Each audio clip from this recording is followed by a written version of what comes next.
वापस ख़राब हुआ। खैर एनीवे आते हैं हम अब आज के फर्स्ट रेट्स पर। निफ्टी करीब 250 पॉइंट नीचे है 23,900 पर। देखिए मौका ही नहीं दे रहा, 250 पॉइंट नीचे खुला। बैंक निफ्टी भी 650 पॉइंट नीचे खुला है 54,600 पर। आईटी इंडेक्स थोड़ा कम गिरा है क्योंकि आईटी में फिर भी रिलेटिव इस समय एक एल्गो ट्रेड का सहारा है। और आज तो मिड कैप और स्मॉल कैप भी गिरे हैं, करीब 1-1% मिड कैप और स्मॉल कैप दोनों नीचे आए हैं।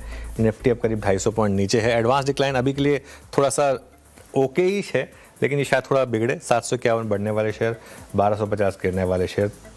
23,930 के आसपास थोड़ा सा इक्विलिब्रियम बन रहा है निफ्टी का, 250 पॉइंट नीचे। और बैंक निफ्टी पर रफली 54,700 के आसपास। सेक्टोरल लूजर्स पर आते हैं। सबसे ऊपर आपको रेट सेंसिटिव वाले सेक्टर से दिखाई देंगे, autos, financials, Nifty bank, PSU bank और निफ्टी रियल्टी। सारे के सारे रेट सेंसिटिव्स हैं और इन सब में 1 से लेके 1.5 से लेके इवन 0.25% तक की गिरावट है, जैसे कि ऑटोज में।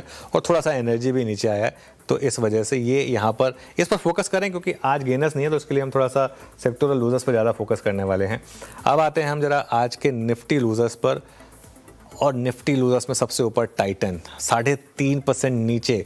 और हालांकि नंबर अच्छे थे टाइटन के, लेकिन क्योंकि वो गोल्ड को लेकर पीएम मोदी ने जो अपील की उसका एक इम्पैक्ट। महिंद्रा एंड महिंद्रा नीचे है। एसबीआई देखिए 1000 के नीचे आ गया और एसबीआई एक्चुअली अब काफ़ी करीब है अपने उस मार्च के लो के। इंटरग्लोब एविएशन 2% नीचे। जियो फाइनेंस और श्रीराम फाइनेंस यहाँ पर भी आप देखें तो गिरावट ही आपको नज़र आएगी। अब आ जाते हैं आज के गेनर्स पर। सबसे ऊपर टाटा कंज्यूमर, आज का हमारा बिग स्टॉक भी था 4% ऊपर। ओएनजीसी, बाकी सब में कोई बहुत ज़्यादा गेंस नहीं है। कुछ आईटी स्टॉक्स ठीक ठाक कर रहे हैं, विप्रो और एचसीएल टेक। आप देखते हैं हमारे बिग स्टॉक स्पॉटलाइट वाले शेयर्स क्या कर रहे हैं। Credit access bank of Baroda खैर बहुत ज़्यादा मूव नहीं है। एबीबी 8% नीचे। आज का एक्सीडेंट ऑफ द डे हमने लिया था। कल्याण ज्वेलर्स 7% नीचे इस समय ट्रेड कर रहा है।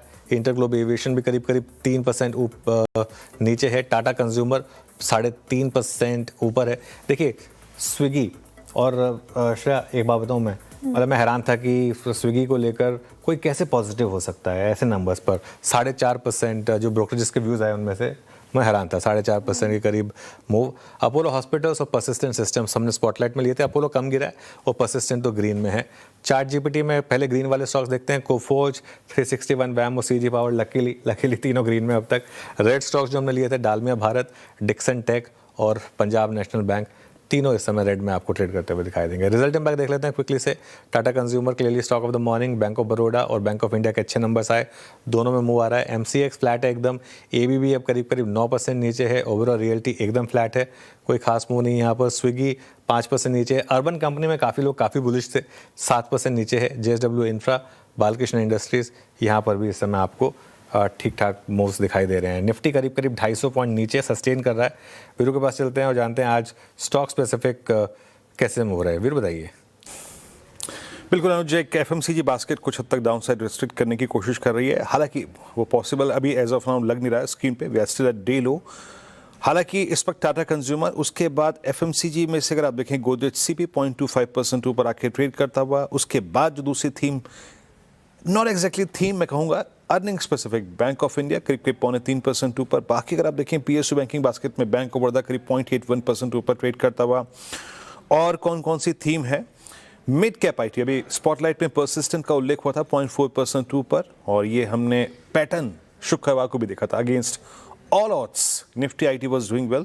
और यहाँ पे आप केपीआईटी को देखिए, केन्स को देखिए, उसके बाद आप देखिए कोफोर्ज का जिक्र हो गया, परसिस्टेंट, सारे के सारे अगर आप देखें मिड कैप आईटी के स्क्रिप्ट अच्छा करते हुए।